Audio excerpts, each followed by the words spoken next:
여러분 안녕하세요. 오늘은 교과서 3장 네트워크 기술을 같이 살펴보겠습니다. 3장의 내용이 상당히 방대한데요.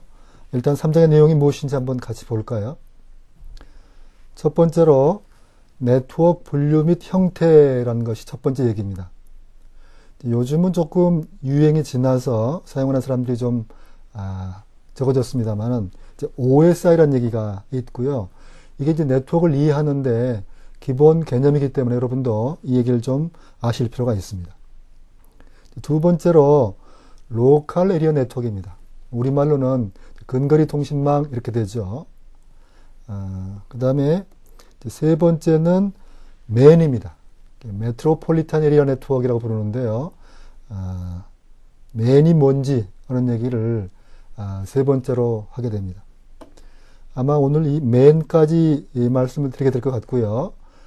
이제 다음 시간에 네 번째 광대역 종합정보통신망 얘기를 하고요. 그 다음에 다섯 번째 제목이 네트워크도 전세가 되나 봅니다 라고 되어 있는데요. 이제 밴이란 개념, 그 다음에 MVNO란 개념 말씀드리게 될 거고요. 그 다음에 여섯 번째로 캐리어 이더넷이라는 기술을 소개를 합니다. 그리고요, 일곱 번째로 이동통신 얘기를 잠깐 하게 됩니다. 내용이 상당히 방대한데요. 이것이 3장에서 전개될 이야기입니다. 그러면 이제 첫 번째 얘기로 네트워크 분류 및 형태 이야기를 하겠습니다. OSI란 얘기가 나오는데요. OSI란 이야기는 Open Systems Interconnection, 우리말로는 개방형 시스템 상호 연결이라고 번역할 수 있을 텐데요. 오픈 시스템이라는 것은 여러분 이제 역사를 좀 알아야 되는데요. 이 개념이 등장하기 전에는요, IBM이라는 회사는 IBM 회사 고유의 네트워크 구조가 있었고요. 그 다음에 유니백이라는 회사, CDC라는 회사, 후제지라는 회사, 이렇게 여러 개의 컴퓨터 벤더들이 전부 각자의 네트워크 구조를 갖고 있었습니다. 그래서요, 문제가 되는 게 같은 회사의 제품끼리는 상호 연결, 인터커넥션이 문제가 없습니다만은 서로 회사가 다르면은요, 상호 간의 커뮤니케이션이 연결이 문제가 있었습니다. 이런 형태를 우리가 오픈의 반대, 폐쇄형, 클로스드 시스템, 클로스드 네트워크이라고 부르죠. 그렇게 하다 보니까 서로 불편해졌죠. 그래서 이제 오픈이라는 개념을 도입을 합니다. 이제 오픈이라는 개념은 네트워크뿐만이 아니라 이제 시스템에도 등장을 하죠. 아무튼 이제 네트워크에서의 오픈이라는 개념은 컴퓨터 회사가 어디든지 상관없이 이 오픈 시스템 인터커넥션이라는 구조를 따르면 상호간에 어떻게 해요? 연결이 가능하도록 하자. 이제 해서 만들어진 것이 OSI라는 것이고요. 통신은요, 특히 다른 데도 이제 표준이 문제가 많이 됩니다만은 통신은 반드시 상대방이 있죠. 그래서 내가 원하는 상대방하고 통신을 해야 되기 때문에 그 두 상대방이 표준을 지키지 않으면 통신 자체가 불가능해져서요. 이 통신에서는 표준이 상당히 중요합니다. 이제 국제 표준화 기구인 ISO라는 기구가 있어요. International Organization for Standardization. 그래서요, 이 기구에서 통신을 서로 문제없이 가능하도록 하자 라고 만든 표준이 OSI다라는 말입니다. 그러니까 ISO는요, 표준 기구의 이름이고 OSI는 그 표준 기구에서 만든 통신 표준의 이름입니다. 그리고요, 이제 7계층이라는 이야기가 있는데요. 7계층이라는 이야기는 이 OSI 표준이, 프레임이, 네트워크 구조가 여러 말 씁니다. 아키텍처라고 부르기도 하죠. 그렇죠? 이 아키텍처가 7개 계층으로 이루어져 있다라는 얘기가 됩니다. 그죠? 그래서요, 그래서 여기 그림을 보면은요, 지금, 물리계층, 그 다음에 데이터 링크 계층, 그 다음에 경로 제어, 이걸 네트워크 계층 이렇게 부르죠. 그 다음에 전송 제어, 그 다음에 데이터 플로우 제어라는 게 있고요. 그 다음에 표현 서비스라는 게 있고, 그 다음에 이제 응용 서비스가 있습니다. 이렇게 해서 7개의 계층이 됐는데요. 우리가 오늘날 거의 대부분의 사람들이 사용하고 있는 TCP/IP라는 표준이 있죠. TCP/IP라는 표준은 계층 구조란 측면에서는 동일합니다만은 OSI의 계층하고는 조금 차이가 있습니다. 이 얘기는 나중에 다시 하게 될 텐데요. 일단은 OSI 얘기를 조금 더 하도록 하겠습니다. 여기 보면은요, 이제 OSI의 7계층 구조가 있는데, 이제 계층 구조라는 이야기는요, 기본적으로 이렇게 하이어키칼하다라는 얘기죠, 그렇죠? 그러니까 여기가 위쪽이고요, 아래쪽이죠, 그렇죠? 위아래, 이렇게 위아래 계층 구조다, 이런 얘기입니다, 그죠? 위아래가 있는. 그래서요, 이제 우리가 통신하려고 하면은 여러 가지 단계가 있습니다. 여러 가지 단계가 있는데, 그 단계를 이제 7개로 나누고요. 그 7개의 기능을 각각 이렇게 정의를 했습니다. 그죠? 이제 계층마다 이게 이름이 있는데요. 이름이 있고요. 이름이 있고, 그 다음에 그 계층에서 하는 일이 이렇게 이제 표시가 되어 있습니다. 그죠? 계층에서 하는 일이 표시가 되어 있습니다. 예를 들면 여기요. 이제 사용자가 있고, 그 다음에 여기 서버가 있든지 뭐가 있겠죠. 그렇죠? 있으면은요. 주로 이제 물리계층에서는, 우리가 전에 그런 얘기를 했죠. 우리가 정보를 주고받으려고 하면은, 정보를 주고받을 적에 그것은 전기 신호로 바뀐다. 그래서 실제로 이제 전기 신호가 매체를 흘러간다. 라고 얘기를 했는데요.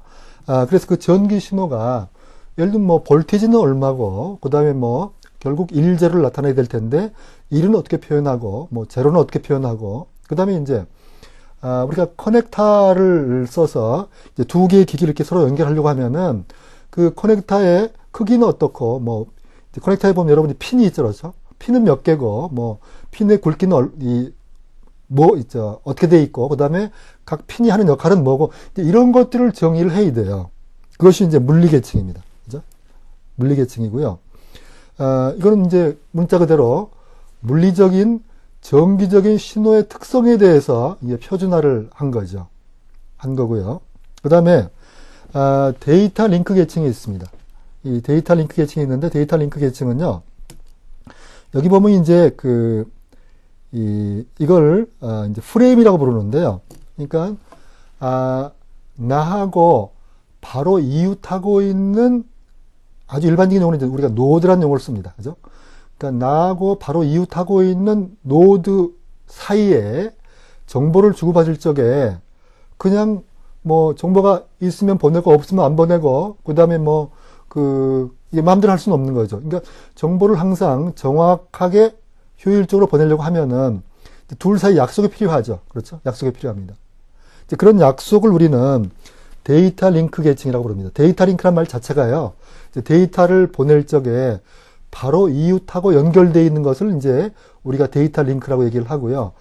그 데이터 링크를 통해서 어떤 형태로 정보를 주고받고 할 거냐 하는 게 정의된 게 이제 데이터 링크 계층입니다. 그 다음에요, 이제 네트워크 계층이 있는데요. 우리가 바로 이웃하고 있는 노드하고 누군가하고 이제 정보를 주고받는 것은 데이터 링크 계층에서 그 역할을 한다. 라고 설명을 드렸는데요.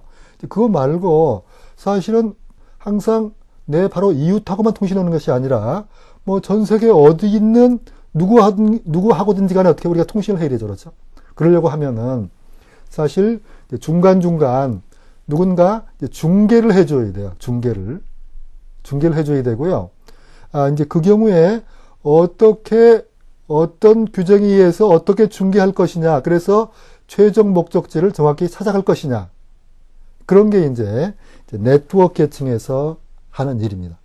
그 다음에 이제 전송 계층이 있어요. 전송 계층이 있는데, 전송 계층은 이런 겁니다.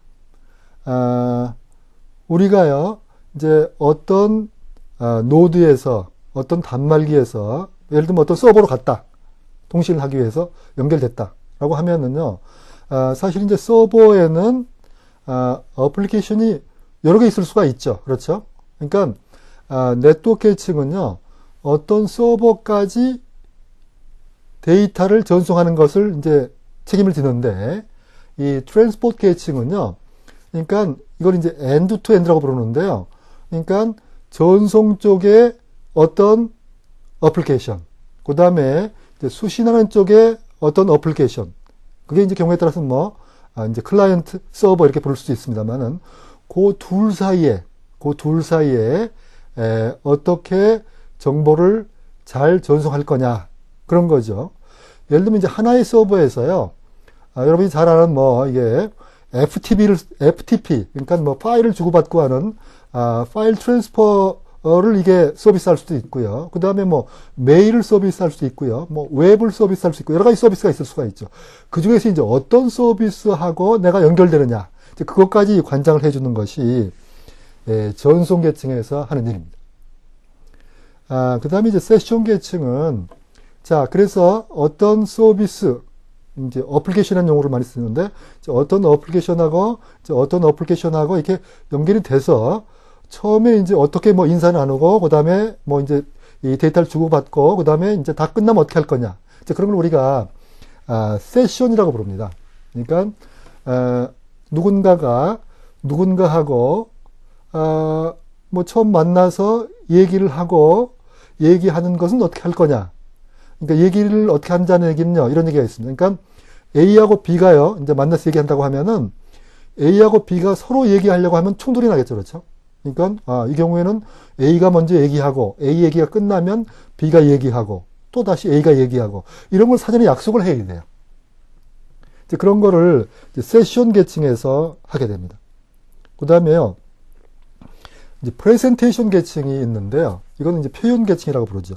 표현 계층이라는 것은 이 정보가 A하고 B 사이에 정보를 주고받는데 그 표현 양식이 서로 다르면 서로 어떻게 해요? 정보를 제대로 주고받을 수가 없겠죠. 그렇죠? 없을 거라고요. 그래서 이제 그 표현을 이렇게 맞춰주는 그런 역할을 합니다. 예를 들면 우리가 뭐 이게 한국 사람하고 뭐 독일 사람하고 서로 이제 뭐 사귄다. 남녀가. 그랬을 경우에 서로 얘기하면은요, 그러니까 독일 사람은 독일말로 하고, 우리는 우리말로 하고, 라고 하면 어떻게 해요? 서로 정보가 제대로 주고받을 수가 없죠. 그렇죠? 그래서 이제 그런 문제를 해결하는 것을 우리는, 표현 계층이라고 부르는데, 이제 제일 흔히 나타나는 문제는 코드죠. 그렇죠? 코드가 종류가 여러 가지 있는데, 어떤 코드를 사용할 거냐? 그런 것들이 이제 프레젠테이션 계층에서 그걸 맞춰주는 역할을 합니다. 그 다음에 마지막으로 이제 어플리케이션 응용 계층이 있어요. 어플리케이션 응용 계층이 있는데, 응용 계층이라는 것은 이런 거죠. 예를 들면은, 자, 우리가 뭐 메일을 굉장히 많이 사용하는데, 메일을 쓰는 사람들이요, 각자 자기 편한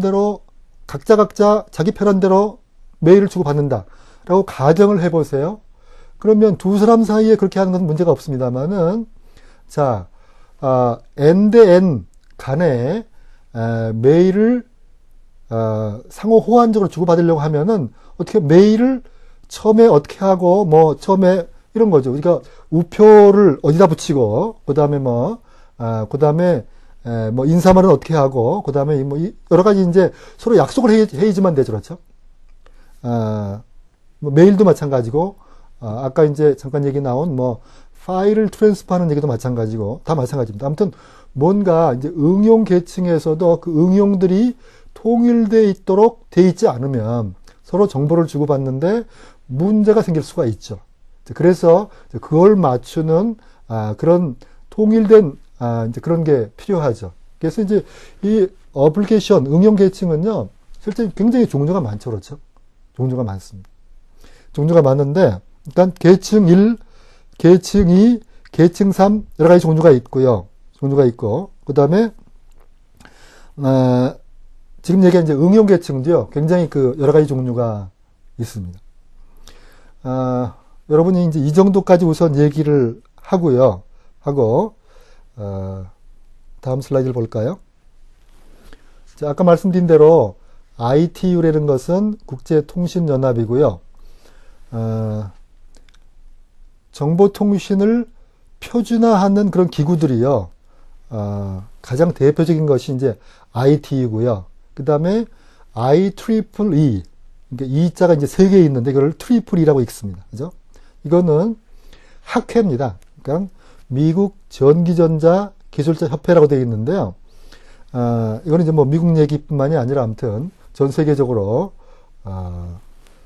이 전기전자 쪽의 학자들이 이제 같이 모여서 뭐 연구하고 하는 그런 학회입니다. 그 다음에 EIA란 미국 전자공업협회가 있고요. 그 다음에 뭐 이제 여러 가지가 있죠. 그렇죠. 우리나라에도 TTA라는 한국정보통신기술협회가 있고요. 그 다음에 KSA, 그래서 한국표준협회 이런 것들이 이제 우리나라에서의 정보통신 표준화 조직이다라고 볼 수가 있는데, 이런 이제 조직들에서 혼자 뭐 뚝딱 표준을 만드는 건 아니죠. 그렇죠. 여러 사람들이 모여가지고 관련 분야 여러 사람들이 전문가들이 모여가지고 이제 표준을 만들고 그걸 이제 다른 사람들한테 보여주고 괜찮습니까? 문제가 있습니다. 고칩시다. 고치고 이런 과정을 여러 번 거친 다음에 이제 표준이 만들어지죠. 그래야지만 여러 사람이 그 표준을 채택을 해서 호환성 있게 사용할 수 있겠죠. 자, 앞에 이게 조금 길어졌는데 이제 두 번째 얘기, 근거리 통신망 하는 걸 보겠습니다. 근거리 통신망은요, 이제 로컬 에리어 네트워크인데, 우리가 일반적으로 통신 그러면은요, 주로 먼 데 있는 사람들하고 통신을 하죠. 그렇죠? 사실 이제 랜이라는 이야기가 나오기 전에는요, 통신하면은 뭐 굉장히 통신 상대방이 각각 이제 멀리 떨어져 있는 그런 경우를 항상 이제 염두에 두게 되었는데요. 근거리 통신망이 이제 등장하게 된 배경에는 뭐가 있냐면요. 이게 어떤 한 캠퍼스 혹은 뭐 공장, 어떤 빌딩 이런 데 이제 서로 통신하는 경우를 이게 통계를 내보니까 사실은 이제 밖으로 나가는 통신도 물론 있습니다만은 뭐 캠퍼스를 벗어나서 그 다음에 뭐 빌딩을 벗어나서 공장을 벗어나서 그런 경우도 있습니다만은 그 내부에서 통신하는 것들이 상당히 많더라. 그런 게 근거리 통신망이 탄생하게 되는 배경입니다. 뭐 여기 써 있죠. 그렇죠? 단체나 어떤 조직에서 일반적으로 원거리 통신보다는 근거리 통신이 가까운 거리 통신하는 경우가 더 많더라. 그리고요, 이제 두 번째로, 정보 처리 기기들 간의 상호 연결을 통해서 분산 처리하는 것이 이게 편리하고 좋겠더라. 예를 들면 뭐 내 방에도 뭐 프린터가 있고 또 옆방에도 프린터가 있고 뭐 이렇게 각자 필요한 기기들을 다 갖추게 되면 어떻게 해요? 비용이 많이 들죠. 그렇죠? 비용이 많이 듭니다. 그래서 뭐 보통 이제 조그만 소형 프린터는 사람들마다 뭐 방마다 둘 수 있습니다만은 이제 이 대량의 출력을 필요로 하는 그런 프린터들은 공유하게 되죠. 공유하는 것은 프린터뿐만이 아니라 큰 이제 서버도 공유하고 뭐 스토리지도 공유하고 여러 가지 이제 뭐 통신 모듈도 공유하고 여러 가지 공유할 수가 있죠. 아무튼 분산 처리하고 공유하는데 편하더라. 그런 게 근거리 통신망의 탄생 배경 중에 한 가지입니다. 이러한 요구를 만족시키기 위해서 한정된 공간에 구성된 네트워크를 우리는 로컬 에리어 네트워크이다 라고 부릅니다. 로컬이라는 이야기는 거리가 멀지 않고 어떤 뭐 일정 구역 내 그런 의미죠. 그렇죠? 여기 지금 로컬 에리어 네트워크의 모양이 나와 있습니다. 아까 이제 정보통신 표준을 만드는 뭐 기구들이 여러 군데 있다라고 얘기를 했는데요. 이 근거리 통신망은 IEEE요. 아까 말씀드린 대로 Institute of Electrical and Electronics Engineer 라는 이건 이제 학회라고 말씀드렸죠. 그렇죠? 이 학회에서 워킹 그룹을 구성을 했다라고 되어 있는데, 워킹 그룹이라는 얘기는 이제 같은 분야에 관심을 갖는 사람들이 모여가지고 어떤 특정 분야를 정해놓고 연구하는, 이제 그걸 워킹 그룹이라고 얘기를 하고, 이제 워킹 그룹에서 워킹 그룹 이제 여러 개 있죠. 그렇죠? 워킹 그룹 여러 개 있는데, 802라는 이름을 가진 워킹 그룹에서 이제 이 근거리 통신망의 표준안을 만들게 됩니다. 표준안을. 그리고 여기도 이제 아까 얘기한 계층이 있는데, 맥 계층이 있고, 그 다음에 LLC 계층이 있죠. 그렇죠? LLC 계층. 그러니까 요 맥 계층은, 맥이라고 부르는 것은 미디어 액세스 컨트롤인데, 이거는 아까 얘기 중에서요, 계층 1에 해당되는 얘기입니다. 이제 OSI 얘기로는요. 그리고 LLC라는 것은 이제 데이터 링크 계층 2에 해당되는 얘기입니다. 그죠? 그래서 요 맥에서, 그러니까 802에서는요, 이 두 계층의 표준안을 이제 연구를 해서요. 여기 뭐 여러 가지 나옵니다. 그렇죠? 802.2, 802.11, 그 다음에 802.6, 뭐 802.12, 뭐 802.3, 802.4 등등이요. 이렇게요. 802.5. 그래서 여러 가지 여기 보면은 로컬 에리어 네트워크라는 것도 종류가요. 여기 본 대로 이제 CSMACD라는 것도 있고, 그 다음에 뭐 라운드 로빈이라는 방식을 쓰는 경우도 있고, 뭐 이제 토큰 버스라는 방식도 있고, 그 다음에 토큰 링도 있고, 뭐 DQDB도 있고, CSMA도 있고, 종류가 여러 가지 있어요. 여기 있는 것들이 이제 다 로컬 에리어 네트워크의 종류입니다. 종류인데요. 이 중에서 이제 CSMACD라고 부르는 이 802.3이 어떻게 해요? 주류가 됐습니다. 다른 것들은 거의 이제 경쟁에서 뒤처지고, CSMACD라고 부르는 이 프로토콜이 주로 랜에서 사용이 되죠. 자, 이번에는 이제 로컬 에리어 네트워크가 종류가 몇 가지 있는데, 이건 이제 우리가 토폴로지라고 부르죠. 그렇죠? 그러니까 기하학적인 형태가 어떻게 생겼느냐, 그런 얘기입니다. 그래서 이제 맨 처음에 나타난 것이 이제 스타형입니다. 스타형이 있는데, 스타형은요, 여기에 지금 허브가 있고요. 그죠? 허브가 있고, 허브를 중심으로 해서요, 요렇게, 뭐 이렇게 연결되어 있는 거죠. 그렇죠? 여기 뭐 프린터도 있고, PC도 연결되어 있는, 그죠? 그래서, 이제 이 허브를 거쳐서 뭐, 이 A가 B한테 이렇게 전송하고, A가 뭐 C한테 전송을 할 수도 있고요. 뭐 D한테 프린팅을 할 수도 있죠. 그렇죠? 이런 형태가 이제 일반적인데, 이 중앙에 전송 제어 장치를 두고 각 장비를 점대점이라는 이야기는 이렇게 1대1로, 뭐, 포인트 투 포인트로 PTP라고 부르기도 합니다. 이제 이런 연결 방법을 스타 형태라고 부릅니다. 별 모양이요. 이렇게 하면은 이제 고장을 발견하거나 유지 보수가 용이하고요. 그 다음에 확장도 용이합니다. 그리고요, 단말 자체 A나 B나 뭐 C가 고장이 발생한다고 하더라도요, 다른 네트워크에는 별 영향이 없습니다.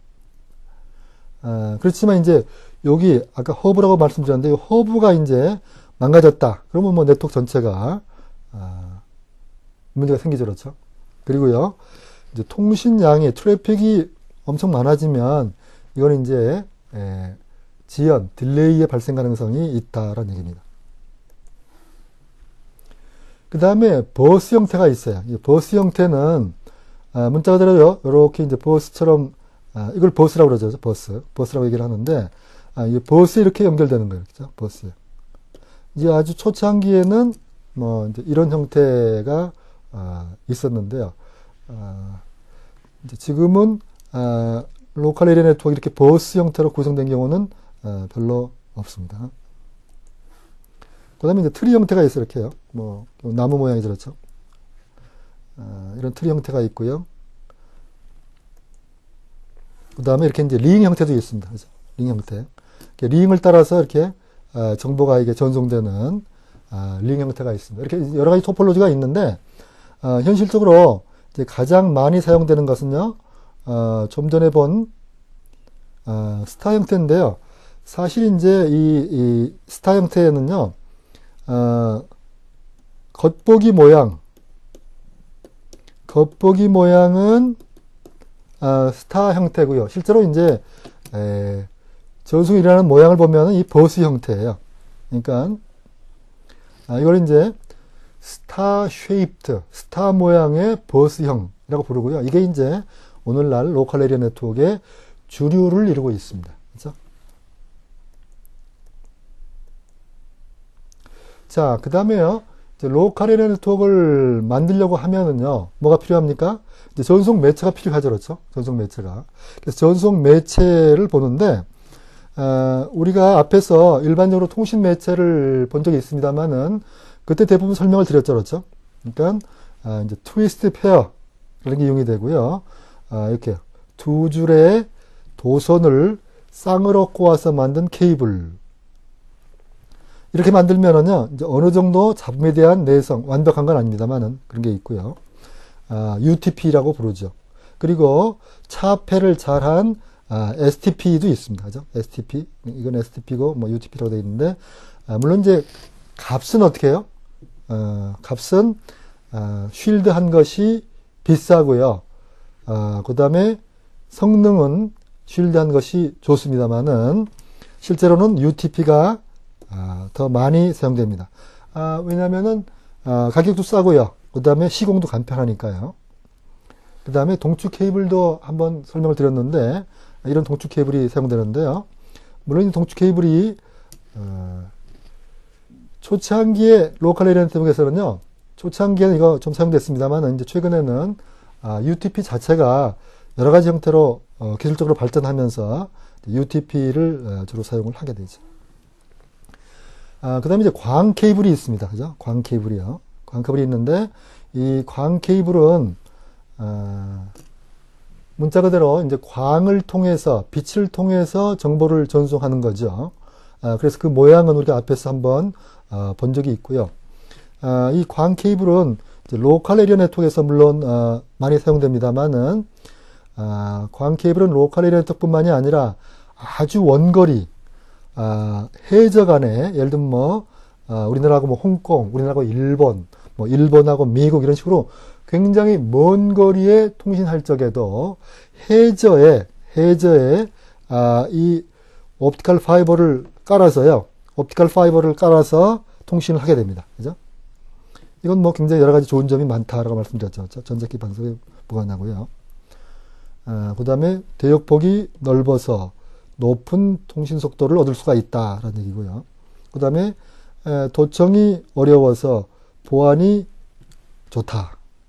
그리고 근거리 통신망, 광역 통신망, 장거리 통신망, 군사용, 가입자 회선 등 여러 군데 많이 이용되는데, 앞에 얘기한 구리로 만든 케이블에 비해서는 값이 비싸죠. 그렇죠? 값이 비싸고, 그 다음에 시공하는 기술도 좀 까다롭습니다.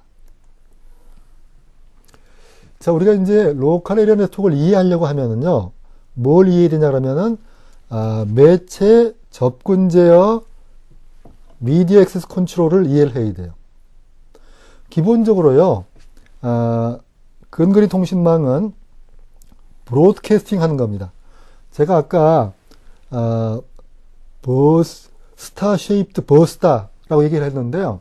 이제 겉모양 보기는, 별 모양처럼 생겼지만, 스타 모양이지만, 실제로, 이제 동작은 여기 A가 있고, 뭐 B가 있고, C가 있고, 뭐 D가 있고, 이런 식으로, 단말기가 이렇게 버스 형태에 매달려 있는 것처럼, 동작을 합니다. 실제로 그렇습니다. 자, 그래서요, 여기 지금 방송형이다라고 얘기를 했는데, 방송형이라는 이야기는 A가 어떤 정보를 보내면요, 그 A는 정보를, 사실은 D한테 보내고 싶지만, 그 정보가 B한테도 가고, C한테도 가고, 그 다음에 D한테도 갑니다. 그러니까 A는 D한테 정보를 보내고 싶지만 A는 D한테만 정보를 보내는 것이 아니라 A가 보내는 정보, 그 신호는 B한테도 가고 C한테도 가고 D한테도 갑니다. 방송이죠, 그렇죠? 방송. 그래서 이제 이러한 방송형 네트워크에서는요, 채널을 동시에 사용하려고 하는 경우 누가 언제 사용하도록 하는가 하는 결정하는 것이 중요하다는 얘기인데 이런 겁니다. 그러니까 A가 D한테 정보를 보내고 싶은 경우에 동시에요. C가 B한테 보내고 싶으면은요. 어떻게 해요? 충돌이 나죠. A가 D한테 무슨 얘기를 하고 있는데 동시에 C가 B한테 얘기를 하면 충돌이 나죠. 그렇죠? 그래서 이게 충돌이 났다는 이야기는 A도 통신에 실패하고 C도 통신에 실패했다. 그런 얘기가 되죠. 그래서 이제 이런 실패를 막기 위해서는 접근 제어가 필요합니다. 매체 접근 제어가. 채널 할당을 해결하는 방법을 매체 접근 제어라고 한다라고 되어 있는데 이런 얘기죠. 어떤 교실이 있어요. 교실이 있으면 여러 명의 사람이 있는데 한 학생이 다른 학생한테 말을 하면은요, 또 다른 학생이 또 다른 학생한테 말하려고 하면 서로 어떻게 둘 다 상호간에 방해가 일어나죠. 그렇죠? 그래서 이제, A가 B하고 얘기할 적에는, C하고 D는 쉬어주는 것이 맞죠. 그렇죠? 그렇게 이제 제어하는 것이, 매체 접근 제어입니다. 그래서, 매체 접근 제어가요, CSMA-CD라는 것도 있고, 그 다음에 CSMA-CA도 있고, 그 다음에 토큰링도 있고, 그 다음에 토큰 버스도 있고요. 이렇게 여러 가지 종류가 있는데, 제가 아까 말씀드리기를, 이 토큰링이나요, 토큰 버스는, 별로, 사용되지 않는다. 초창기는 이거 많이 사용됐습니다만은, 그래서 현재 남아있는 거는 이제 CSMA-CD 하고요, CSMA-CA라는 것이, 주로 사용이 됩니다. 그래서요, 이제 CSMA-CD라는 것이 어떻게 동작하는지 말씀을 드리겠습니다. 자, 사실 여기 보면은요, CSMA-CD란 그 이름 자체에요, 어떻게 동작하는지 하는 의미가 포함되어 있습니다. 볼까요? 이게 일단 C는요, 이거는 캐리어입니다. 그죠? 캐리어. 캐리어는 몇 가지 의미로 사용됩니다만은 여기서는요, 아까 이제 방송한다라고 얘기를 했는데 A가 뭐 D한테 데이터 보내려고 하면은 이제 데이터가 신호가 돼 가지고요, 그게 이제 버스에 확 퍼지죠. 그렇죠? 그 신호를 우리는 캐리어라고 부릅니다. 캐리어. 캐리어는 본래 영어 그대로 하면은 뭔가 운반해주는 사람 이라는 의미죠. 그렇죠? 그래서 이제 캐리어라는 용어가 통신회사를 우리가 캐리어라고 부릅니다. 그죠? 통신회사를. 왜냐하면 통신회사는 우리가 원하는 정보를 원하는 사람에게 운반해주는 역할을 하기 때문에 통신회사를 캐리어라고 부르죠. 근데 여기서는 이제 조금 의미가 좁혀서 이 버스 상에서 정보를 싣고 가는 그 신호, 이제 그거를 캐리어라고 부릅니다. 그래서 C는 캐리어고요. 그 다음에 S는 센스입니다. 인식한다라는 얘기죠. 그렇죠? 인식한다. 캐리어 센스. 그러니까 이런 겁니다. 그러니까 내가 말이 하고 싶어요. 내가 말이 하고 싶으면 일단 다른 사람이 지금 현재 말을 하고 있는지 아닌지 하는 것을 귀를 기울여서 들어봐야 되겠죠. 그렇죠? 그래서 남이 어떻게 해요? 말을 하고 있으면 나는 그 사람의 말이 끝날 때까지 기다려야 되겠죠. 그렇죠? 남이 말을 하고 있는지 하는 것을 들어보는 거, 그거를 우리는 캐리어 센스라고 얘기를 합니다. 캐리어 센스. 그 다음에 MA는 뭐냐? MA는 이게 멀티플 액세스라는 얘기입니다. 멀티플 액세스라는 이야기는 이게 매체는 하나밖에 없는데 이 매체를 여러 사람이 나누어 쓴다. 하는 것이 멀티플 액세스예요. 멀티플 액세스. 우리가 멀티플렉싱이라는 얘기를 앞에서 했는데요. 이 멀티플렉싱하고요, 멀티플 액세스는 조금 다릅니다. 그러니까 매체를 나누어 쓴다라는 관점에서 보면은 멀티플 액세스하고 멀티플렉싱이 같습니다. 같은데요. 멀티플 액세스는 내가 원하는 사람하고 통신한다. 다른 말로 하면은 스위칭의 개념이 들어가 있어요. A가 때에 따라서는 B하고, 때에 따라서는 C하고, 때에 따라서는 D하고 그런 건데요. 이 그냥 단순한 멀티플렉싱은 통신하는 상대방이 고정되어 있어요. A는 A하고, 그러니까 A는 A'하고, B는 B'하고, C는 C' 이렇게 정해져 있는 거예요. 그러니까 매체를 나누어 사용을 하는데, 멀티플렉싱은 채널 자체를 이게 나눠 가지고 그 채널을 특정 쌍이 독점적으로 사용하는 겁니다. 거기에 비해서 멀티플 액세스는 이걸 나누지 않고 어떤 순간에 A, B 간에 쓰다가 그 다음에 C, D 간에 쓰다가 또 A, B 간에 쓰다가 뭐 D하고 K 간에 쓰다가 이런 식으로요. 그렇게 하는 것을 우리는 멀티플 액세스라고 얘기를 합니다. 그러니까 기본적으로 이런 버스 형태의 네트워크에서는 멀티플 액세스가 이루어질 수밖에 없죠. 그렇죠? 그렇지 않으면 통신이 안 되는 거니까. 자, 그 다음에 CD는 뭐냐? CD는요, 이 C는 아까 얘기한 캐리어입니다. 캐리어고요. D는 뭐냐? D는, 검출한다, 디텍션한다의 D입니다. 디텍션이에요. 그러니까, 캐리어, 센스, 멀티플, 액세스, 제가 말씀 잘못 드렸네요. 이 C는, 뒤에 C는, 충돌입니다. 콜리전. 충돌. 정정하겠습니다. 그러니까 뒤에 C는 콜리전입니다. 충돌, 검출, 감지 뭐 이런 게 되겠습니다. 그래서 여기 이제 동작하는 게 나와 있는데요. 이렇게 하는 겁니다. 여기 보면은요, 지금 채널을 같이 공유해야 하는구나, 나만 쓰면 안 되나, 이런 말풍선이 있는데, 일단 뭐 채널 상태를 확인을 합니다. 그죠? 확인을 하고, 자, 이게 A라고 그러면 A가 어떻게 해요? 이렇게 신호를 이제 보냈죠. 그렇죠? 아무도 쓰고 있지 않으니까 그렇죠? 그런데 그 순간에 아무도 쓰고 있지 않다고 생각을 했는데, 어떻게 해요? 요 B, C도 어떻게 해요? 이게 데이터를 보내기 시작을 했네요. 그죠? 보내기 시작을 했어요. 그러면 어떻게 해요? 신호가 이렇게 가다가 빨간 신호하고, 그 다음에 여기서 온 파란 신호가 어떻게 해요?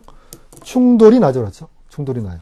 그러니까, 캐리어 센스 멀티플 액세스 콜리전 디텍션은 내가, 자, 우선 다른 사람이 채널을 쓰고 있는지 아닌지를 센스 해보고 쓰고 있지 않다고 판단되면 데이터를 전송을 하고 그걸로 끝나는 것이 아니라, 왜냐면은 A하고요 C가 동시에 혹은 C가 너무 멀리 있어 가지고요 A가 센스하고 난 다음에 데이터 전송을 시작할 수 있죠. 그러면 충돌이 납니다. 그렇죠? 그렇기 때문에 충돌이 났는지 안 났는지를 센스를 해보고요. 충돌이 나면 어떻게 해요? 일정 기간 동안 쉬었다가 채널 상태를 다시 확인하고 다시 전송하는 그런 방법이 CSMA CD입니다. 그 다음에 이제 CSMA CA가 있는데요. 이거는 이제 무선 랜에서 사용하는 방식입니다. 무선 랜에서요.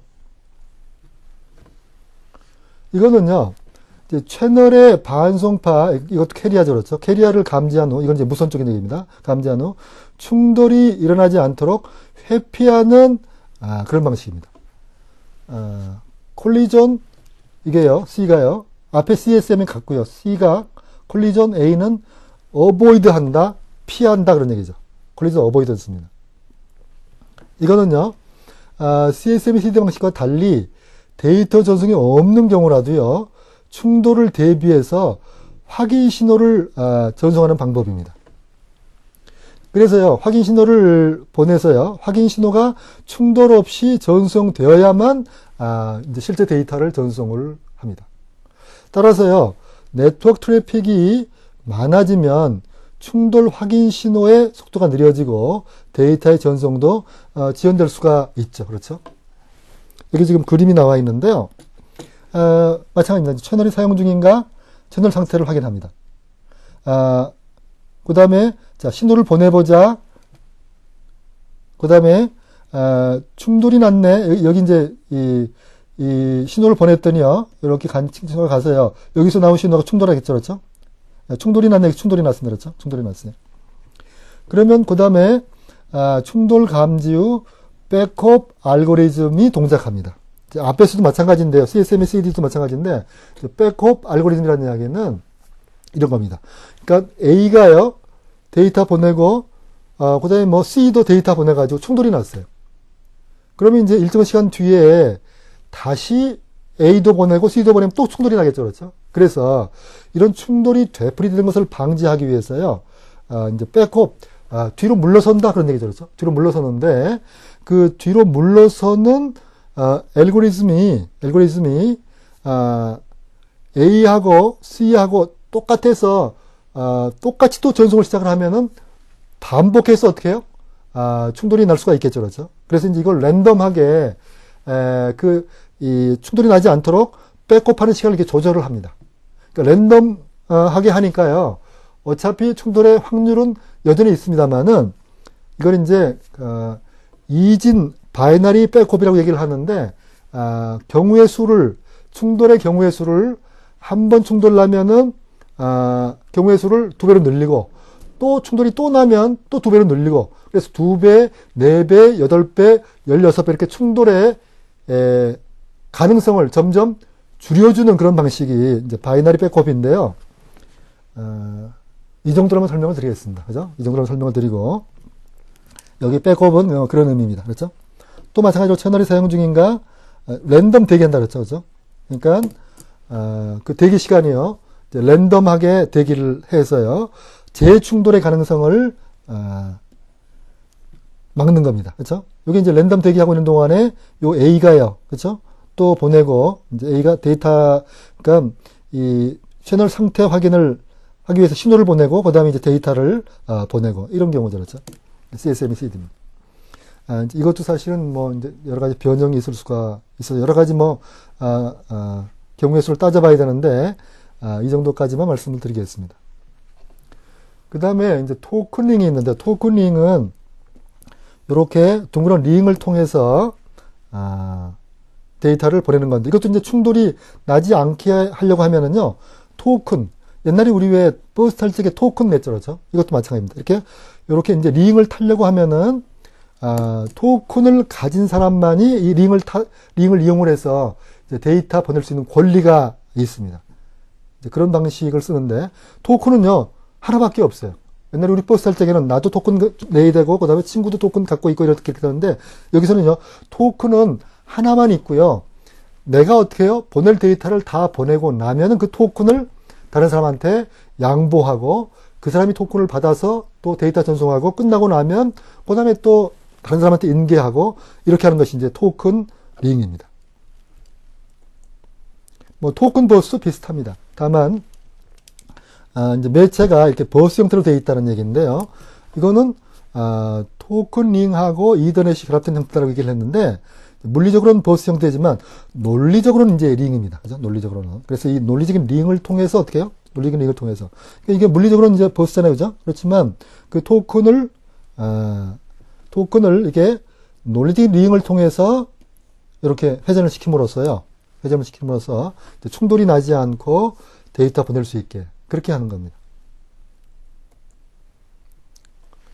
자, 그 다음에 이제 리피터가 나왔는데요. 리피터는 쉽게 말씀드리겠습니다. 그러니까 전자기 혹은 광학 전송 매체에서 신호가 멀리 가면은 자꾸 이게 줄어들죠. 그렇죠? 신호가 감쇄하죠. 그렇죠? 신호가 감쇄하기 때문에 그 감쇄한 신호를 다시 원래로 복구해주는 역할을 하는 것이 이제 리피터입니다. 그러니까 이제 랜이 어떻게 해요? 멀리 가면 신호 감쇄가 일어나니까 그때 리피터가 필요하겠죠. 그 다음에 이제 브릿지가 있습니다. 브릿지는 여기 이제 그림이 나와 있는데요. 그러니까 여기도 랜이 하나 있어요. 여기도 랜이 하나 있어요. 그런데 만일에 브릿지가 없이요, 이 랜이 한 개 랜으로 구성되어 있다라고 가정을 하면은요, 그러면은 이용자가 많아져 가지고요, 충돌의 확률이 점점 높아지겠죠. 이용자가 많아지면 많아질수록 충돌의 확률은 점점 더 높아집니다. 그래서요, 이제 그 충돌의 확률을 줄이기 위해서 브릿지를 써가지고 이렇게 네트워크를 분리를 합니다. 분리를 해서요, 이쪽에서 발생한 트래픽이 최종 목적지가 이쪽이면 뭐 이쪽으로 넘어가야 되겠습니다만, 그렇지 않을 경우에는 이걸 넘어가지 않도록 이제 상대방도 마찬가지고요, 중간에 차단해주는 역할을 합니다. 이걸 이제 충돌 도메인이라고 그러는데, 아무튼 충돌 도메인을 좁혀주는 역할을 해서요, 네트워크가 좀 더 이게 잘 효율적으로 운영되도록 하는 그런 역할을 하는 거죠. 이제 이건 뭐 무선 브릿지입니다. 그죠?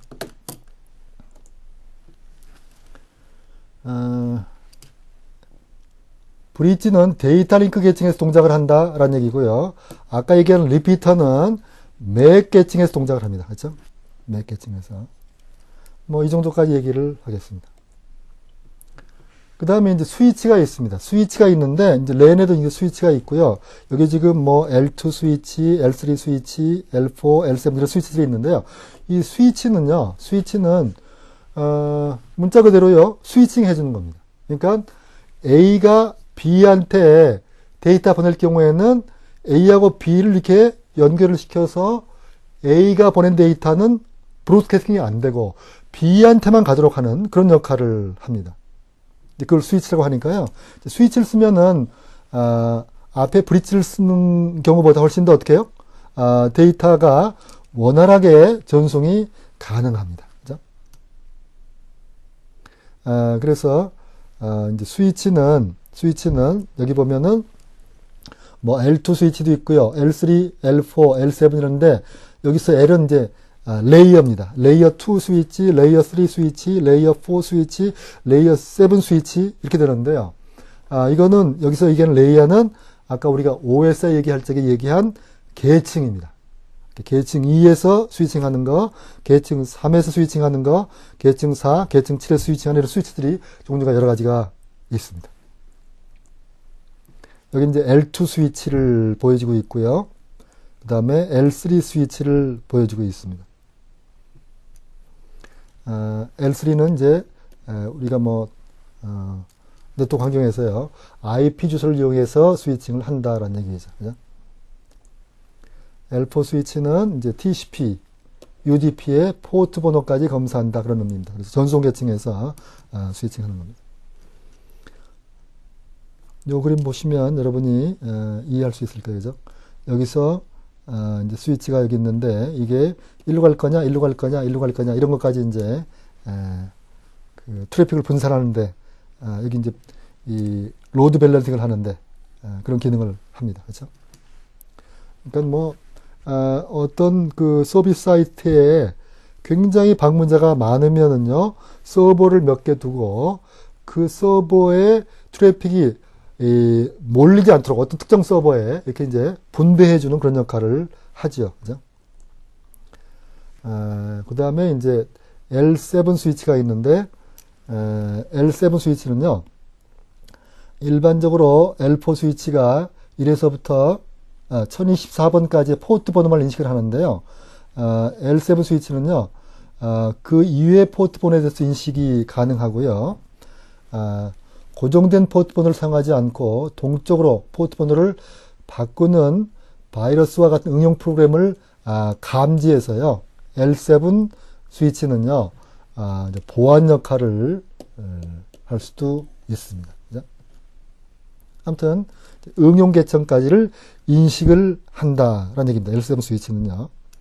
여기 보면 뭐 HTTPD는 뭐 80, 이제 포트 번호죠. 텔넷이 있고, 뭐 SMTP도 있고, 뭐 디폴트 여러 가지가 있는데, 이제 이런 것들을 다 인식할 수 있는 스위치입니다. 그 다음에 라우터가 있습니다. 라우터가 있는데, 라우터는 이제 네트워크 계층에서 동작하는 거고요. IP 주소를 바탕으로 데이터가 목적지까지 어떤 경로를 통해서 가는 것이 좋겠다 하는 것을 결정하는, 그걸 이제 경로 결정이라고 얘기를 하는데, 라우터가 그 역할을 합니다. 그죠? 라우터가. 실제로 이제 우리가 그 인터넷을 구성하는 아주 핵심 장비가 이제 라우터가 되죠. 라우터요. 라우터. 여기 지금 라우터가 있는데, 이렇게요. 라우터가 있는데, 이 이제 라우터들이 사용자 A가 있고 사용자 B가 있는데, 이제 사용자 A는 이 웹 서버에 가고, 뭐 사용자 B는 이 메일 서버에 간다.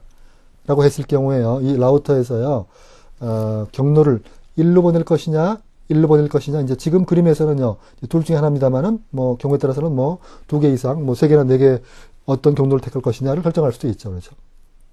그래서, 이 이제 라우터가 잘 동작을 해줘야지만, 네트워크가 이제 원활하게, 동작을 하는 거죠. 뭐, 라우터의 여러 가지 모양이 있습니다. 그 다음에 이제 게이트웨이라는 게 있는데요.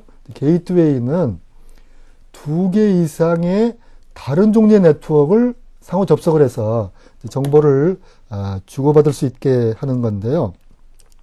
여기 보면 이제 PSTN 망이 있고 여기는 근거리 통신망이 있는데요. 이 경우에 이제 중간에 게이트웨이가 있어가지고요. 뭐 게이트웨이는 문자 그대로 뭐 문간에서 이게 뭐 이게 반드시 통과해야 되는 지킴이 뭐 그런 거죠, 그렇죠? 그래서 이제 이 네트워크하고 이 프로토콜이 달라가지고 상호 현재 호환성이 없는 경우에 그 호환성을 이게 맞춰주는, 다른 말로 하면은 프로토콜을 변환해주는 그런 역할을 수행하는 것이 이제 게이트웨이다 라고 말씀드릴 수가 있겠네요. 아까 이제 기본적으로 랜 얘기를 했습니다만은, 랜은 종류가 여러 가지 있습니다. 그러니까 여기 이제 주로 이제 속도에 관련된 건데, 이제 고속 랜에는요, FDDI, 그 다음에 고속 이더넷, 뭐, 기가빗 이더넷 이런 것들이 있습니다. 그래서 이제 고속 랜은 기존의 랜 프로토콜 형태를 그대로 유지하면서 100메가 이상을 우리가 이제 고속 랜이다라고 부르죠. 예를 들면 이제 패스트 이더넷이 있습니다. 전송 속도가 10메가에서 100메가로. 그래서 훨씬 이제 빠른 속도로 랜이 동작할 수 있도록 그렇게 해주죠. 그 다음에 이제 기가빗 이더넷은 문자 그대로 어떻게 속도가 이제 기가빗이 되는 거죠, 그렇죠? 그래서 물리계층은 파이버 채널이라는 걸 이용을 합니다. 이건 이제 너무 기술적인 얘기입니다만은 뭐 이때 사용하는 코드가 있고요. 그리고 이제 중요한 것은 매체 접근 방식은 기존 이더넷하고 이게 CSMCD를 똑같이 사용을 하기 때문에 그리고 이제 전이중 통신을 지원합니다. 그래서 훨씬 이제 빠르게 동작을 할 수가 있고요. 중요한 것은 이제 기존의 이더넷하고 호환성을 유지할 수 있다라는 얘기죠. 이게 중요한 얘기죠, 그렇죠? 호환성을. 이제 속도가 더 올라갔습니다, 그렇죠? 10기가가 됐습니다, 그렇죠? 2006년에 IEEE 892.3AN이 표준으로 돼서요. 이제 단순히 랜뿐만이 아니라 맨과 웬까지 지원하게 됩니다. 다른 말로 하면은 랜, 맨, 웬의 통합 네트워크가 가능하다는 거죠. 그죠?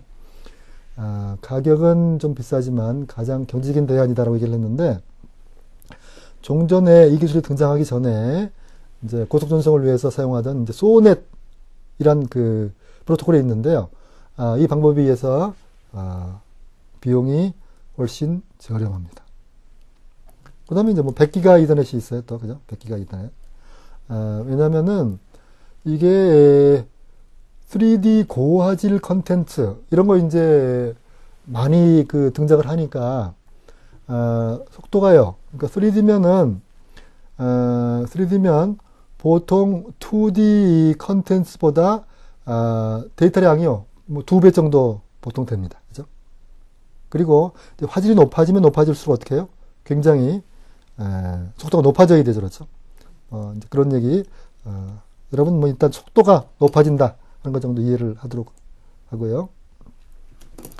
이거는 이제 빨리 하기 위해서 풀 두플렉스만 지원한다. 그런 거죠. 그렇죠? 그리고 또 중요한 거, 기존의 802.3하고요. 같은 프레임, 포맷을 유지하기 때문에 호환성이 있다. 기존의 이더넷과 호환성이 있다. 이제 이거는 사진으로 100기가 이더넷을 보여주고 있습니다. 그 다음에 이제 팬이 있습니다. 팬은요, 퍼스널 에리어 네트워크, 그래서요, 랜보다 어떻게 해요? 조금 더 이제 범위가 좁은, 근거리 통신원보다 좀 소규모를 우리가 이제 팬이라고 얘기를 합니다. 여기 뭐, 휴대전화라든지 mp3 플레이어, 뭐, 무선 헤드셋, 노트북, PDA, 프린터 이런 것들을 가까운 거리에서 연결해서 사용할 수 있는 거죠. 그 다음에 캔이 있습니다. 캔이 있는데 이거는 컨트롤러 에리어 네트워크, 그래서 계측 제어기 통신망입니다. 그죠? 예를 들면은 이제 자동차의 각종 계측 제어 장비들 간의 디지털 통신을 제공하기 위한 차량용 네트워크, 뭐 C를 카라고 해서 카 에리어 네트워크, 뭐 이렇게 볼 수 있겠네요. 그죠? 아무튼 컨트롤하기 위해서, 제어하기 위해서 사용하는, 물론 이것도 굉장히 이 한정된 공간 내에서요. 그러니까 뭐 차량 내니까, 그 다음에 뭐 이 엔진 관리, 뭐 ABS, 그 다음에 에어 컨디셔닝, 문장가 장치, 뭐 거울 조정 등 이런 것들 다 이게 이 네트워크를 통해서 할 수 있게 되죠. 자, 여러분이 보시는 그림은 캔을 보여주고 있습니다. 그렇죠? 여기 뭐 자동차가 있고요. 그다음에 뭐 외부의 뭐 TV 방송국, 뭐 휴대전화, 뭐 GPS 여러 등등과도 이제 커뮤니케이션이 가능하죠. 뭐 충돌 방지기 이런 것들이요. 그다음에 이제 맨이 있습니다. 맨은요, 메트로폴리탄 에리어 네트워크. 그러니까 아까 얘기한 캔, 그다음에 펜 이런 건 이제 범위가 극히 좁은 거고요. 이제 랜이 있고, 그 위에 또 범위가 더 넓은 맨이 있죠. 메트로폴리탄은 이제 대도시란 얘기죠. 그렇죠? 그래서 대도시를 중심으로 반경 5에서 50km 이내의 네트워크를 얘기를 하죠. 그리고요, 백본, 이제 대도시가를 연결하는 백본하고요. 그 다음에 랜을 연결해주는 중간 역할을 하죠. 그죠? 인터넷 트래픽의 증가로 병목 현상이 유발되는 이런 구간이 되는데요. 백본 네트워크의 광전송 분야에서는 이제 DWDM이 수백 기가bps 이상까지 속도를 보장을 하고요. 그 다음에 랜에서 이더넷이 100기가까지 발전을 했는데, 이제 요 둘 사이를 연결하는 적당한 것이 없죠. 그죠? 이들 사이를 연결하는 맨 구간에는 아직 비교적 낮은 대역폭만 제공하고 있다는 얘기입니다. 여기 지금 범위가요. 그죠? 랜이 있고, 맨이 있고, 그 다음에 웬이 있고, 겐이 있는데, 겐은 글로벌 에리어 네트워크이고요. 웬은 와이드 에리어 네트워크이죠. 그렇죠? 그러니까 네트워크 서비스 지원 범위가 이 그림에서 보여지고 있네요. 맨은 주기능이 뭐냐 그러면은 롱홀이라고 부르는 굉장히 긴 거리, 롱홀이라고 부르는 백본 네트워크하고 메트로 액세스 구간을 연결시키는 역할을 한다라는 얘기입니다. 여기 보면은요, 요 그림이 이제 뭐 미국 그림입니다만 이제 백본 롱홀을 얘기를 하고요. 그 다음에 이제 이 뭐 가정, 그 다음에 뭐 PSTN, 셀루라, 그 다음에 뭐 기업용 메트로엑스인데 이제 요 부분이 있죠. 그렇죠? 요 부분.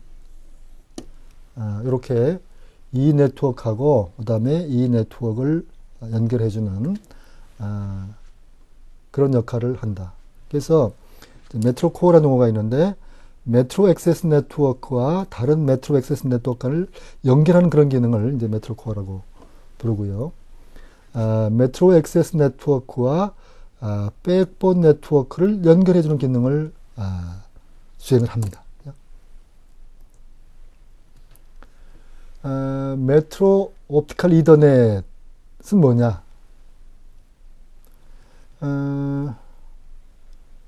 맨이 갖고 있던 문제점들을 이제 해결하기 위해서 메트로 이더넷, 메트로 옵티컬 이더넷이 이제 등장을 하는데 좀 전에 음성 중심의 ATM이라든지 소넷 기술들이 이제 음성 중심 네트워크에서 만들어져서 이미 이제 사용되고 있었는데요. 이런 것들이 아까 우리가 본 대로 속도의 한계성이 있어서요. 그런 병목 현상을 해결해 주는 것이 목적입니다. 그래서 프로토콜은요, 이더넷을 사용합니다. 그러니까 ATM이라든지 소넷 프로토콜을 사용하는 것이 아니라요. 우리가 랜에 사용하는 이더넷 프로토콜을 이용을 하는 거고요. 이용을 하는 거고, 그 다음에 물론 이제 광을 이용을 한다 그렇죠. 광을. 메트로 이더넷은 다크 파이버를 이용을 해서 이더넷 네트워크를 구축한다는 얘기인데, 다크 파이버가 뭐냐? 다크 파이버라는 것은 설명했죠, 그렇죠? 다크 파이버란 매설되어 있는 광 케이블 중에서 사용하지 않는 여분의 광 케이블을 의미를 합니다. 그러니까 별도로 비용 들이지 않고요. 기존에 이제 보통 우리가 케이블을 묻으면은요, 그것이 이제 뭐 옛날 종전의 케이블이든지 간에 아니면 광 케이블이든지 간에 여유 있게 묻죠. 그렇죠. 여유 있게. 왜냐면은 한 번 이제 땅을 파서 그걸 이제 관로라고 그러는데 관로를 묻게 되면은 어차피 비용이 발생하니까요. 그 비용에 비해서 여분의 케이블을 미리 깔아 놓는 것은 큰 비용 부담이 아니기 때문에 보통 그렇게 하죠. 그리고 이제 옵티컬 파이버를 깔 적에도 마찬가지고요. 옵티컬 파이버 중에서 사용하지 않기 때문에 껌껌한 거, 그걸 이제 다크 파이버라고 부릅니다. 그렇죠? 그렇게 이제 기왕에 있던 옵티컬 파이버를 이용을 해서 이더넷을 구축을 하기 때문에 광 이더넷이죠. 적은 비용으로 구축이 가능하죠. 그렇죠? 그래서 종전에 이제 음성 중심의 네트워크, 맨에서는 소넷이나 그 다음에 ATM을 사용을 했었는데요. 이제 그거 대신에 그런 프로토콜 쓰지 않고요. 이더넷 프로토콜을 사용하는 그런 인프라로 가고 있습니다. 그것이 메트로 이더넷, 옵티컬 이더넷이 되겠습니다. 오늘 얘기는 여기까지입니다. 예, 여러분 수고하셨습니다. 감사합니다.